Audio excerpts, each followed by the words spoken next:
ማቴዎስ ወንጌል ምዕራፍ 24 ከቁጥር 30 እስከ 35።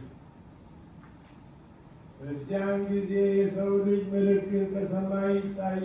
በዚያን ጊዜም የምድር ወገኖች ሁሉ ዋይ ዋይ ይላሉ። የሰው ልጅም በኃይልና በብዙ ክብር በሰማይ ደመና ሲመጣ ይታያል፣ ያዩታል።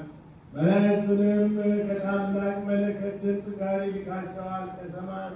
ከሰማያትም ዳርቻ እስከ ዳርቻው ከአራቱ ነፋሳት ለእርሱ የተመረጡትን ይሰበስባሉ። ምሳሌውን ከበለስ ተማሩ። ጫፏም ሲለሰልስ ቅጠሏም ሲያቆጠቁጥ ያን ጊዜ በጋ እንደቀረበ ታውቃላችሁ። እንዲሁ እናንተ ደግሞ ይህን ሁሉ ስታዩ በደጅ እንደቀረበ እወቁ።